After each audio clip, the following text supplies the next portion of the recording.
आज चाहिँ म नरम नरम पुरी र पुरीसँग खाने आलुको सब्जी कसरी बनाउने रेसिपी सेयर गर्न गइरहेकी छु। मलाई आशा छ तपाईहरूले एकदमै मन पराइदिनुहुन्छ भनेर।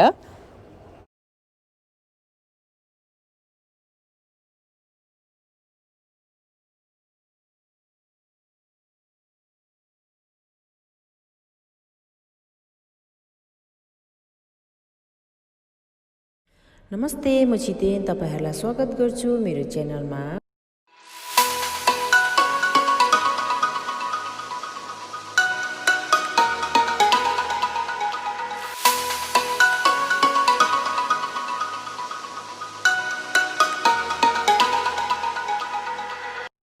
आलुको तरकारीको लागि मैले 3टा ठुलो आलु उसिनेर यहाँनिर रेडी राखेको छु।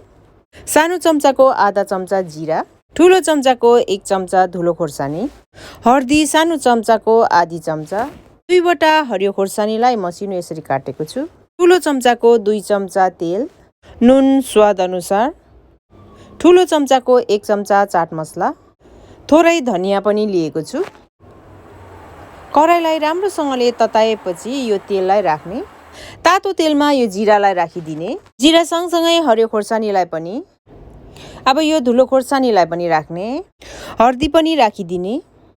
अब आलुलाई पनि राखिदिने। यहाँनिर मैले आलुलाई चाहिँ म्यास गरेको छु, तपाईहरूले मसिनो काट्न पनि सक्नुहुन्छ। आलु राखिसकेपछि राम्रोसँगले चलाइदिने।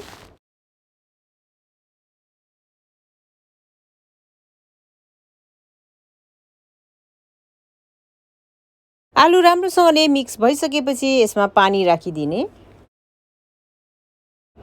पानी राखिसकेपछि एकपल्ट राम्रोसँगले फेरि चलाइदिने। चलाइसकेपछि कभर गरेर एकछिन उम्लनको लागि छोडिदिने। जब यसरी उम्लन थाल्छ तब चाहिँ यसमा नुन एड गरिदिने स्वाद अनुसार। नुन सँगसँगै चाट मसलालाई पनि राखिदिने। नुन र चाट मसला राखिसकेपछि फेरि एकपल्ट चलाइदिने। चाट मसला र नुनलाई राम्रोसँगले मिक्स गरिसकेपछि धनिया एड गरिदिने। यति गरिसकिसकेपछि यदि तपाईहरूलाई पातुलो झोलसरीको खानु मन छ भने तपाईहरूले यतिकै अफ गर्न सक्नुहुनेछ ग्यासलाई। नभए अझै यसलाई उमालेर यतिको बाक्लो तपाईहरूले बनाउन सक्नुहुनेछ।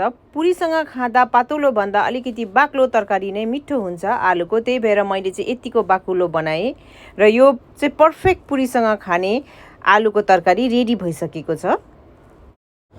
पुरीको लागि चाहिँ मैले यहाँ गहुँको पिठो युज गरिरहेको छु। तपाईहरूले मैदाको पनि बनाउन सक्नुहुन्छ, तर मैदाको भन्दा गहुँको पिठो अलिकति हेल्दी हुन्छ।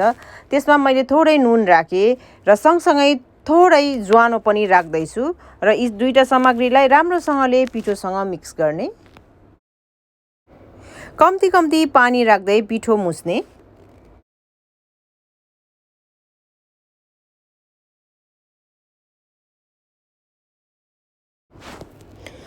पुरीको लागि पनि नर्मल रोटीको पिठो मुसेको जस्तो नै हो, साह्रै कडा साह्रै नरम पनि गर्नु हुँदैन। पिठो मुसेर रेडी भइसकेको छ। माथिबाट म हल्का यसमा तेल दल्दैछु। तेल दलिसकेपछि 5 मिनटको लागि छोपेर राख्दैछु। 5 मिनट बाद फेरि एकपल्ट राम्रोसँगले मुस्ने।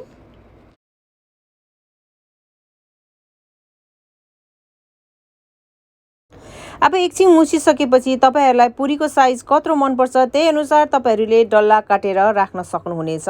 मैले चाहिँ यहाँ ठुल्ठुलो काटेको छु। तपाईहरूलाई सानो सानो मनपर्छ भने सानो सानो पनि काट्न सक्नुहुनेछ।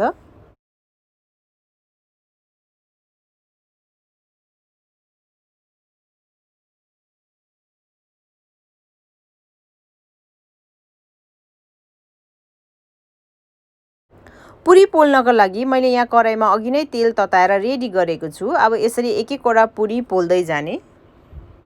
पुरी पोल्दा तेललाई एकदम राम्रोसँगले तताउनु जरुरी छ, तब मात्र तपाईहरूको पुरी फुल्लेर यसरी आउँछ। नभए तपाईहरूको पुरी च्याप्टो बनिन्छ। त्यही भएर तेललाई राम्रोसँगले तताएर मात्र पुरी हाल्नुहोला।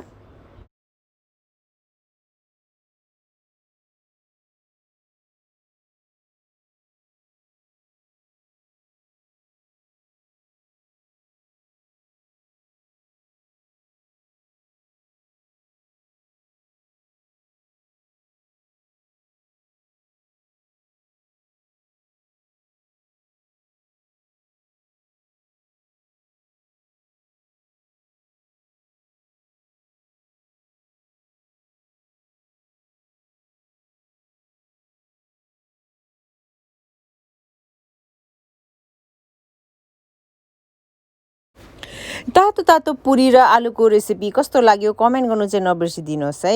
Thank you, by by.